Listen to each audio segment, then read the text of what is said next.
Eto na, tunay na lagay ngayon ni Barangay Ginebra guard Stephen Holt matapos mangyari ang nakakatakot na pagdulas at bagsak nito habang ito'y dumidepensa. At Kevin Kiambao tuluyan ng papasukin ang pro basketball level.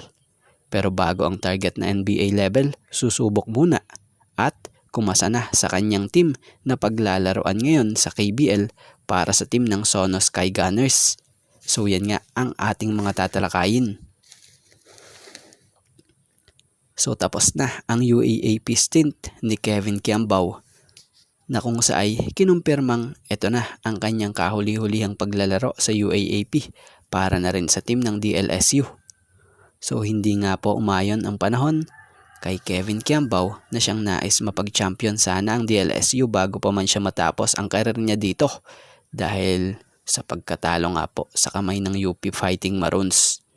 Bagamat hindi nabigay ni KQ ang kampyonato sa finals or sa final year niyang ito, malaki naman ang maiiwan nitong alaala sa nasabing school dahil bago pa man matapos ang kanyang season sa paglalaro sa UAAP, nabigyan niya nga po ng kampyonato ang DLSU.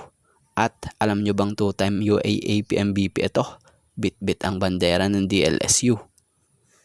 At sa isang Instagram post nga po nitong si KQ, nakapalaob rito ang kanyang mensahe ng kanyang pasasalamat sa DLSU community. So si KQ ay isa rin nga ngayon sa Pinoy player na nagnanais ring magpahinog sa pamamagitan ng paglalaro sa ibang bansa para sa pinapangarap niyang NBA level. So legit nga po na isa sa target ni Kevin Kiambao ngayon ay ang makapaglaro sa NBA. Pero bago mangyari yon, magpapahinog nga muna ito sa KBL para maglaro sa team ng Goyang Sono Sky Gunners. So ngayon, hindi lang si Kai Soto ang Pinoy na tinatarget ang NBA, maging ito na rin si KQ na rin.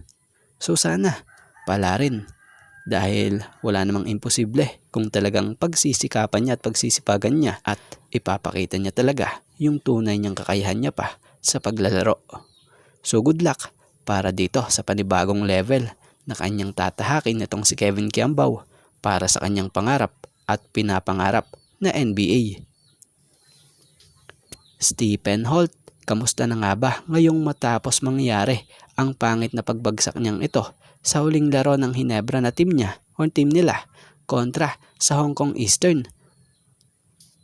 So sa naging laro ngang ito, pinakita ng Hong Kong Eastern yung full potential ng team nila na kung sa makikitang umpisa pa lang ng game nila, inungusan nga agad nila ang team ng Ginebra matapos magpakita ng magagandang pasahan at shooting ng bawat isa. Pero di naman nagpahuli ang Ginebra. Bagamat humabol utay-utay, pero ang bilis na kapag-adjust pa rin ng Eastern sa kanila. Na kung sa makikita mo sa Hong Kong Eastern na talagang dedicated ang Eastern na matalo at talunin ang Barangay Ginebra. So sa laro nga ito may isang nangyari na hindi inaasahan sa kampo ng Ginebra sa player na si Stephen Holt matapos na tong bumagsak sa kakasimula pa lang na 4th quarter. So kung titingnan natin sa replay ang sama ng kanyang pagkakadulas na kung sa mapapansing medyo parang napilipit yung tuhod niya rito Kaya nung bumagsak talaga namang namilipit siya sa sakit habang hawak-hawak ang kanyang tuhod.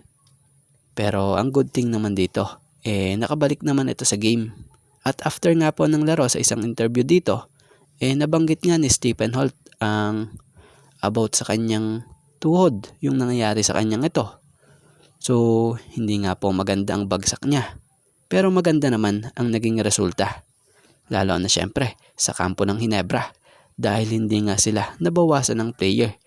Dahil ayon nga po sa isang pahayag nitong si Stephen Holt it's probably just look worse on the replay. But thank the Lord that it's nothing serious. So para doon sa mga fans ni Stephen Holt huwag na kayong mag-alala. Dahil ang lahat ay maayos na at okay na siya.